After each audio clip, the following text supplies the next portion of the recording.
Hello students, आप सभी लोगों का ऑनलाइन क्लासेस में स्वागत है। आज हम लोग BA final year paper first के अंतर्गत conflict in Bengal and battle of Plassey, ये दो चीज़ें कवर करेंगे। कॉन्फ्लिक्ट इन बंगाल का संदर्भ जो है वो ब्रिटिश ईस्ट इंडिया कंपनी के बंगाल में अपने सत्ता स्थापना को लेकर के वहाँ के शासकों से जो संघर्ष होता है उसको देखना है। और at last battle of Plassey यानी कि प्लासी के युद्ध के साथ उनकी जो सत्ता है वो बंगाल में स्थापित होती है।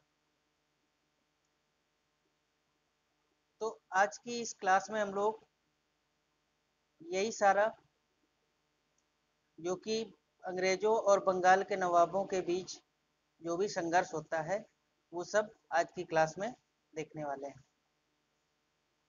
तो चलिए स्टार्ट करते हैं।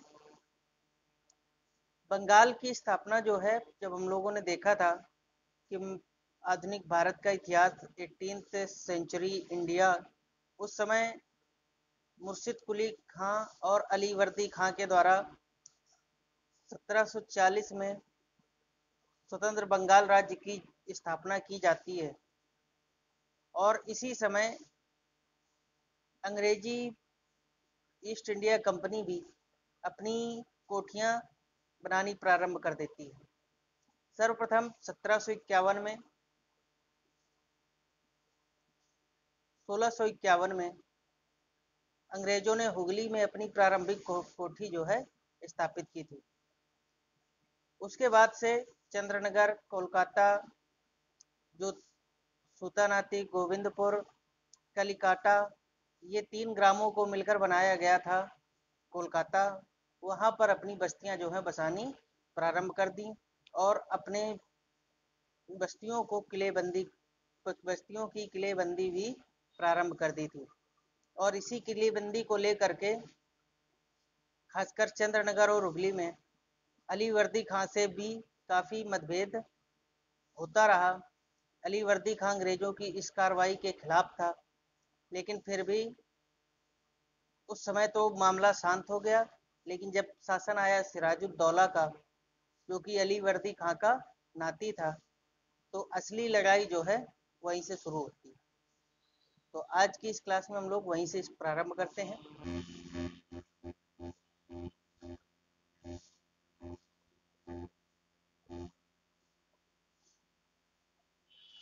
अब सबसे पहले बात कर लेते हैं बंगाल का। इस समय कौन कौन सा क्षेत्र उसमें शामिल होता था।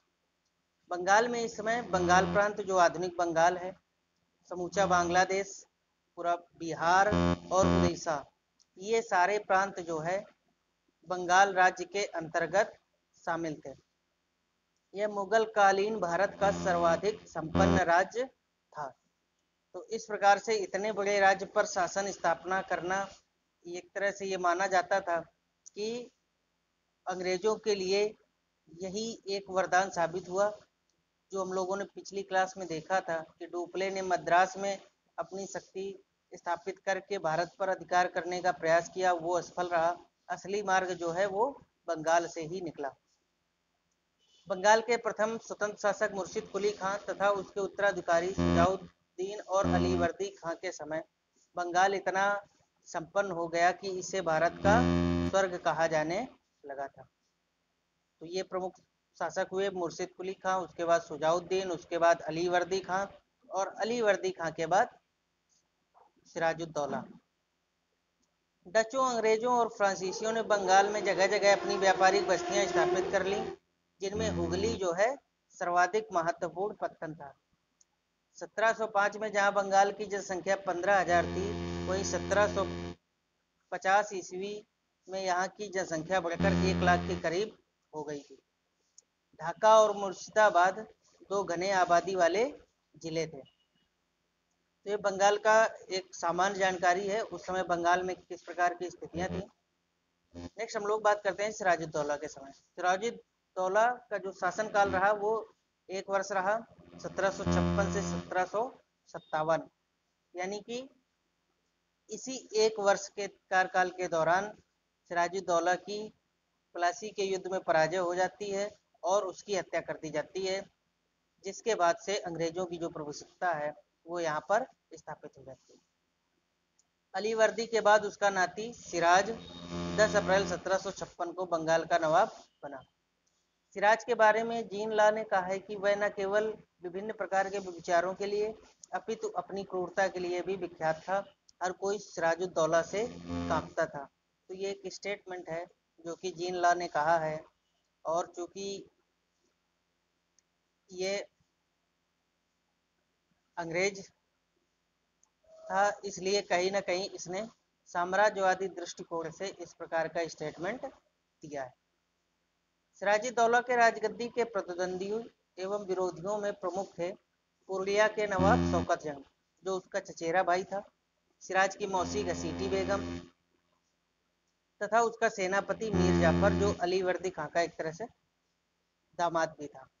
ठीक है, तो ये तीन प्रमुख उसके विरोधी थे जो सिराजुद्दौला को गद्दी से उतारना चाहते थे और खुद जो है गद्दी प्राप्त करना चाहते थे।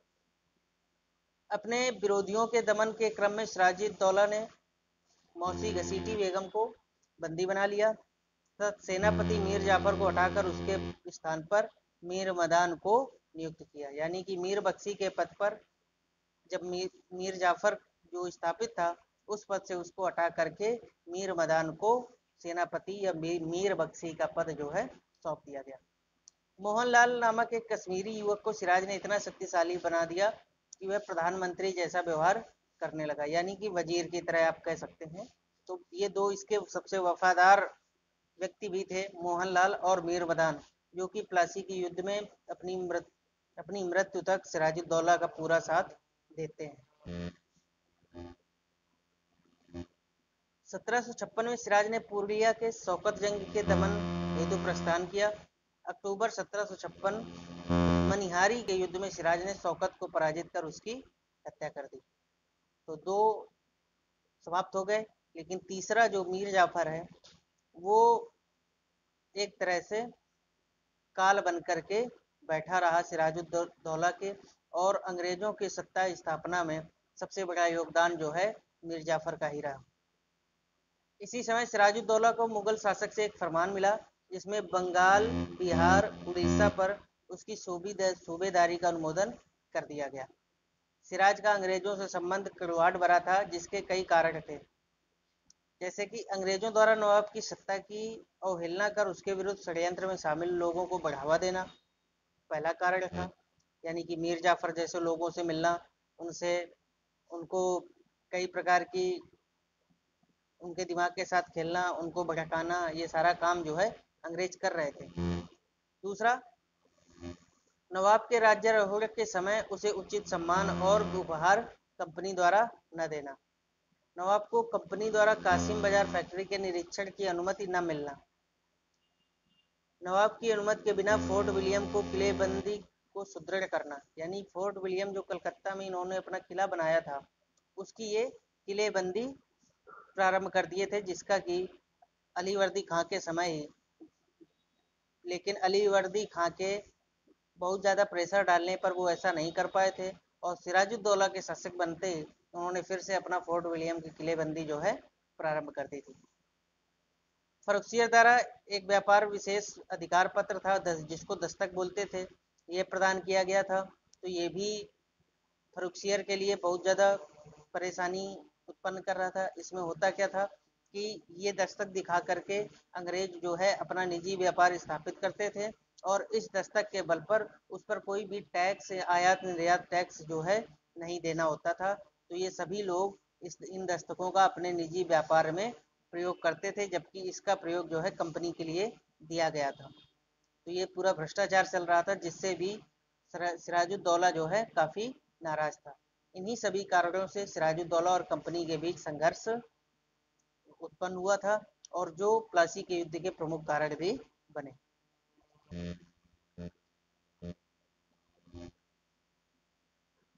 नेक्स्ट है कलकत्ता पर अधिकार। 15 जून 1756 नवाब ने स्वयं आक्रमण का नेतृत्व किया, यानी कलकत्ता पर अधिकार करने के लिए आक्रमण किया। कलकत्ता के गवर्नर ड्रेक को ज्वारग्रस्त फुल्टा द्वीप में शरण लेनी पड़ी भागकर, और मिस्टर हालवेल अपने कुछ सहयोगियों के साथ नवाब के समक्ष आत्मसमर्पण कर दिया। इसी समय 20 जून को फोर्ट विलियम के पतन के बाद सिराज ने बंदी बनाए गए 146 कैदी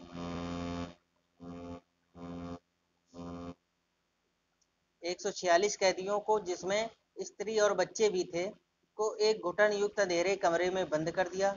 21 जून को प्रातः काल तक कमरे में केवल 23 व्यक्ति ही जीवित बचे, जिनमें अंग्रेज अधिकारी हालवेल भी शामिल था। ठीक है, तो 146 लोगों को इसने एक कमरे में बंद कर दिया था। घुटन की वजह से उसमें से 23 लोग ही बचे थे, बाकी सभी लोग मर गए थे। इस घटना को अंग्रेज इतिहासकारों ने ब्लैक होल ट्रेजेडी या काल कोठरी त्रासदी की संज्ञा दी है। अंग्रेजों द्वारा कलकत्ता पर पुनः अधिकार करने के लिए अक्टूबर 1756 में मद्रास से रॉबर्ट क्लाइव के नेतृत्व में सैनिक अभियान को कलकत्ता भेजा गया। इस सैन्य अभियान में एडमिरल वाटसन क्लाइव का सहायक था।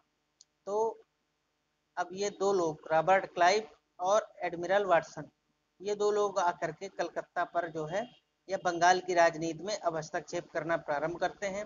और रॉबर्ट क्लाइव ही वो शख्स है जिसने कि भारत में अंग्रेजों की सत्ता स्थापित करने का पहला कदम रखा था।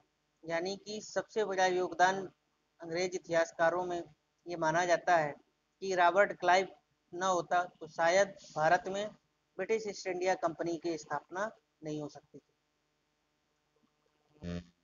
अभी लोगों ने जो है, क्लाइव ने 2 जून 1757 को कलकत्ता पर अधिकार कर लिया। क्लाइव के बढ़ते हुए प्रभाव से भयभीत नवाब ने संधि का प्रस्ताव रखा, जिसके बाद एक अलीनगर की संधि होती है 1757 में, और इसमें यह कहा जाता है कि अंग्रेज फैक्ट्रियों पर नवाब ने कब्जा किया था वो सभी वापस करने होंगे। यानी कि जिन अंग्रेज फैक्ट्रियों पर नवाब ने कब्जा कर लिया था 1756 में, जब काल कोठरी की त्रासदी हुई थी, तो अब वो जो क्षेत्र हैं या वो सारे किले जो हैं जिन पर कब्जा कर लिया, वो सभी क्षेत्र कंपनी को सौंपने होंगे। और इसी के साथ साथ ये जो युद्ध हुआ, इस युद्ध का हर्जाना भी इनको सौंपना पड़ेगा। इसके साथ साथ कलकत्ते में किलेबंदी का भी अधिकार देना होगा, अंग्रेजों को सिक्के ढालने का भी अधिकार देना होगा, और इनके सिक्कों को पूरे प्रांत में मान्यता भी देनी होगी। 18 अगस्त 1757 को अंग्रेजों ने कलकत्ता में अपनी टकसाल भी स्थापित कर ली, जहां से ये सिक्के जारी करते थे। बंगाल स्थित फ्रांसीसी बस्ती चंद्रनगर पर अधिकार कर कंपनी ने नवाब से कहा कि वे फ्रांसीसियों को बंगाल से बाहर निकाल दे, जिसे नवाब को मानना पड़ा। सिराज की कमजोर हो रही स्थिति को महसूस कर अंग्रेजों ने मुर्शिदाबाद की गद्दी पर अपने किसी कठपुतली शासक को बैठाने की बात सोचने लगे, जिसमें सिराज के विरोधियों ने भी उनका साथ दिया, और यहीं से सिराज के खिलाफ जो है षड्यंत्र प्रारंभ हो जाते हैं। और इस षड्यंत्र का जो प्रमुख नेतृत्व करता था वो थे तो अंग्रेज, लेकिन उसके बाद अगर कोई था तो मीर जाफर, और इसमें कुछ बड़े रईस जैसे जगत सेठ, दुर्लभ राय, इस इस तरह के बहुत सारे लोग जो है इस षड्यंत्र में शामिल थे, जो बंगाल के बड़े धनी लोगों में जिनकी गिनती होती थी। सिराज के विरोधियों में मीर जाफर, जिसे नवाब ने सेनापति के पद से बर्खास्त किया था, और अंग्रेजों ने यह कहा था कि हम तुमको नवाब बनाएंगे। दूसरा, राय दुर्लभ, जो दीवान के पद पर कार्यरत था, को नवाब ने मोहनलाल का अधीनस्थ बना दिया था। तथा बंगाल के जगत सेठ शामिल थे, जिन्हें कभी नवाब ने अपमानित किया था। तो ये प्रमुख लोग थे जो इस षड्यंत्र में शामिल थे। इसके अलावा सिराज के विरुद्ध सक्रिय दरबारी षड्यंत्रकारियों और अंग्रेजों के बीच अप्रैल मई 1757 में कुछ गुप्त समझौते हुए। इस समझौते में महत्वपूर्ण भूमिका अमीचंद्र और वाटसन की थी। ठीक है, तो इन दोनों ने मिलकर के कई सारी गुप्त संधियां की थी, जिसमें यही था कि मीर जाफर को सिराज के बाद अगला नवाब प्रस्तावित कर अंग्रेज प्लासी की युद्ध की तैयारी में जुट गए। यानी कि इन समझौतों में सीधा साधा ये मतलब निकला कि सिराजुद्दौला को हम लोग परास्त करेंगे और उसके बाद मीर जाफर को शासक बना देंगे, जो कि हम लोगों के अकॉर्डिंग शासन करेगा और हम लोगों की जो मांगे हैं उनको पूरा करता रहेगा। इस प्रकार से ये पूरा समझौता हो जाता है। यानी कि ये कह सकते हैं कि या कई इतिहासकारों ने ये माना है कि प्लासी का जो युद्ध है वो बल्कि युद्ध नहीं था, एक समझौता था, जिसमें से इन लोग मीर जाफर राय, दुर्लभ जगत सेठ जैसे लोगों के द्वारा सिराजुद्दौला को अंग्रेजों को बेच दिया गया था। ठीक है, तो ये सारी चीजें जो इतिहासकारों ने बाद में मानी है, लेकिन इतिहास बदलता नहीं है, जो हुआ वो हुआ। ठीक है, और ये सारी चीजें जो हैं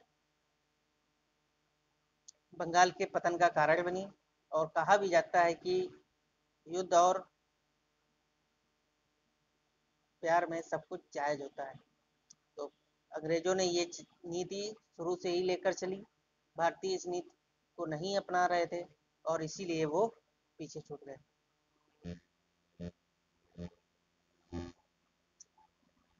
अब है हमारा प्लासी का युद्ध।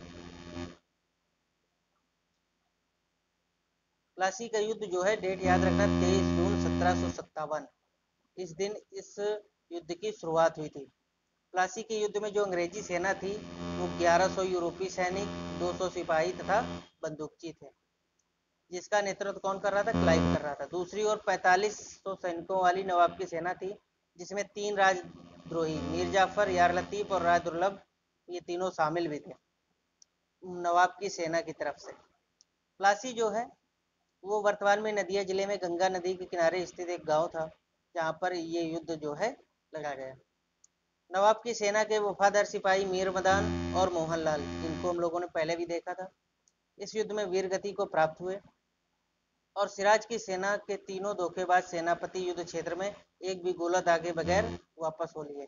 यानी कि इन्होंने कोई सीधा युद्ध नहीं किया, बिल्कुल चुपचाप खड़े रहे शांति से, और सिराज से ये अलग से कह दिया कि यहाँ पर स्थिति बहुत खराब है, आप यहाँ मत रुकिए, हम यहाँ संभाल लेंगे, आप महल जाइए। और महल में ये मीर जाफर के पुत्र ने ही सिराजुद्दौला की हत्या कर दी। सेना को छिन्न भिन्न देख नवाब घबराकर अपने महल की ओर भागा। अंततः उसकी हत्या कर दी गई मीर जाफर के पुत्र के द्वारा। 28 जून 1757 को अंग्रेजों ने मीर जाफर का जो है नवाब बना दिया। तो ये युद्ध एक तरह से युद्ध था ही नहीं। जब दोनों तरफ से एक ही पक्ष लड़ रहे हों तो क्या है, केवल मीर बदान और मोहनलाल जैसे वीर ईमानदार और सिराजुद्दौला के जो भक्त थे, उन लोगों ने ईमानदारी से युद्ध किया और वो वीरगति को ही प्राप्त हो वीरगति को भी प्राप्त हुए। साथ ही साथ जो सिराजुद्दौला था वो भी मारा गया। तो इसीलिए इतिहासकारों ने इसके बहुत सारे मतलब निकाले हैं। अब युद्ध के परिणाम, जैसा कि यदुनाथ सरकार ने कहा कि 23 जून 1757 को भारत में मध्यकालीन युग का अंत हो गया और आधुनिक युग का शुभारंभ हुआ। एक पीढ़ी से भी कम समय या प्लासी के युद्ध के 20 वर्ष बाद ही देश धर्मतंत्री शासन के अभिशाप से मुक्त हो गया। तो ये इन्होंने एक तरह से दूसरी प्रकार से सोचने का प्रयास किया है यदुनाथ सरकार ने। इनका ये मानना था कि ये युद्ध जो है भारत में आधुनिकीकरण लेकर आया और उसी की वजह से जो धर्मतंत्री शासन था मुगलों का वो भारत से समाप्त हो गया। डॉक्टर दीनानाथ वर्मा के शब्दों में अगर बात करें तो उन्होंने कहा कि प्लासी का युद्ध एक ऐसे विशाल और गहरे षड्यंत्र का प्रदर्शन था जिसमें एक और कुटिल नीति निपुण भाग था और दूसरी ओर भोला शिकार। युद्ध में अदूरदर्शिता की हार हुई और कुटिलता की जीत। यदि इसका नाम युद्ध है तो प्लासी का प्रदर्शन भी युद्ध था, लेकिन सामान्य भाषा में जिसे युद्ध कहते हैं वह प्लासी में कभी हुआ ही नहीं। यानी कि इन्होंने ये माना है कि प्लासी का युद्ध जो है वो युद्ध नहीं था, बस एक कूटनीतिक विजय थी। इतिहासकार के एम पनिक्कर के अनुसार प्लासी सौदा था जिसमें बंगाल के धनी लोगों और मीर जाफर ने नवाब को अंग्रेजों के हाथों बेच दिया।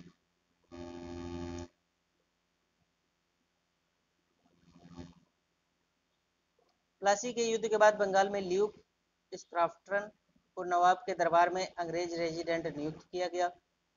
प्लासी के युद्ध के बाद आर्थिक रूप से भारत के इस सबसे समृद्ध प्रांत को जी भरकर लूटा गया। 1757 से 60 के बीच यानी 3 वर्षों के बीच मीर जाफर ने अंग्रेजों को 3 करोड़ रुपए जो है वो घूस दिया। क्लाइव को युद्ध क्षतिपूर्ति के रूप में 37,70,833 पाउंड प्राप्त हुआ, यानी कि अच्छे से इस प्रांत को जो है अंग्रेजों ने चूसा। अल्फ्रेड लायल के अनुसार प्लासी में क्लाइव की सफलता ने बंगाल में युद्ध तथा राजनीति का एक अत्यंत विस्तृत क्षेत्र अंग्रेजों के लिए खोल दिया। प्लासी के युद्ध के परिणामों की बक्सर के युद्ध में अंग्रेजों की विजय के साथ पुष्टि हुई। युद्ध ने अंग्रेजों को तत्कालिक सैनिक एवं वाणिज्यिक लाभ प्रदान किया। कंपनी का बंगाल, बिहार और उड़ीसा पर राजनीतिक प्रभुत्व जो है स्थापित हो गया। तो इस प्रकार से अभी मैच 7 वर्षों बाद ही बक्सर का युद्ध हो जाए प्रारंभ होगा या बक्सर का युद्ध होगा। उस युद्ध में अंग्रेज जो है वो कह सकते हैं कि थोड़ा सा वास्तविक युद्ध था, क्योंकि उसमें भी कुछ कुटिलताएं चली गई थी, लेकिन वो एज ए युद्ध की तरह ही लड़ा गया था। और उसमें फिर अंग्रेजों की विजय ने भारत पर उनकी सर्वोच्चता स्थापित कर दी। या ये भारत में समझा दिया कि अंग्रेज जो है एक बहुत बड़ी शक्ति के रूप में भारत में स्थापित हो चुके हैं। तो इस प्रकार से आज की ये क्लास जो है यहीं पर हम लोग समाप्त करते हैं। नेक्स्ट इसके आगे की जो भी चर्चा है वो हम लोग अगली क्लास में करेंगे। So thank you.